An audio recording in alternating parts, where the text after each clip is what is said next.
गोगा नवमी जन्माष्टमी के दूसरे दिन मनाई जाती है। हिंदू धर्म में गोगा नवमी का विशेष महत्व है।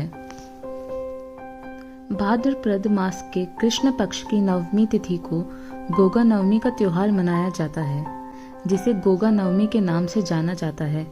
अश्वरोही योद्धा के रूप उनकी पूजा की जाती है।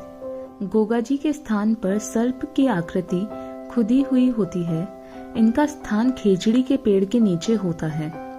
गोगा जी को नागराज का अवतार माना जाता है।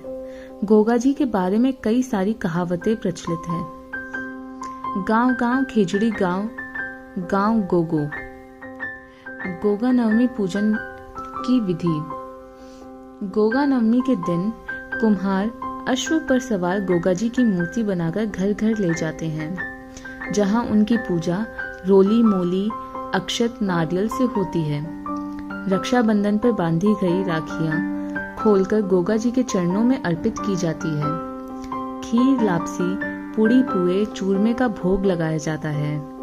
स्त्रियां घर की दीवारों पर सर्पाकार आकृतियां बनाकर रोली अक्षत से पूजा करती हैं और सामूहिक गीत गाती हैं।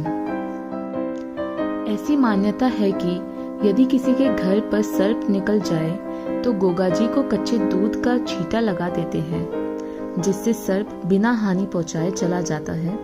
जिस घर में गोगा जी की पूजा होती है उस घर के लोगों को सर्प नहीं काटता।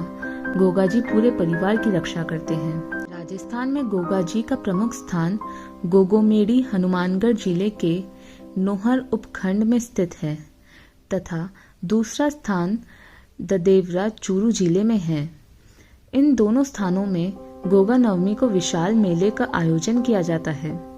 राजस्थान में तो स्थान स्थान पर गोगा जी के स्थान हैं तथा मेले का आयोजन व गोगा जी का पूजन अर्चन किया जाता है। गोगा नवमी की कथा। राजस्थान के लोक देवता गोगा जी का जन्म गुरु गोरखनाथ के वरदान से हुआ था। गोगा जी की मां बाछल देवी निसंतान थी। संतान प्राप्ति के सभी यत्न करने पर भी संतान सुख नहीं मिला। गुरु गोरखनाथ गोगामेड़ी के टीले पर तपस्या कर रहे थे। बाछल देवी उनकी शरण में गई तथा गुरु गोरखनाथ जी ने उन्हें पुत्र प्राप्ति का वरदान दिया और एक गूगल नामक फल प्रसाद रूप में दिया। प्रसाद खाकर बाछल देवी गर्भवती हो गई और 9वें महीने पुत्र प्राप्ति हुई। यही बालक गोगा जी के नाम से प्रसिद्ध हुआ। गूगल फल के नाम से इनका नाम गोगा जी पड़ा।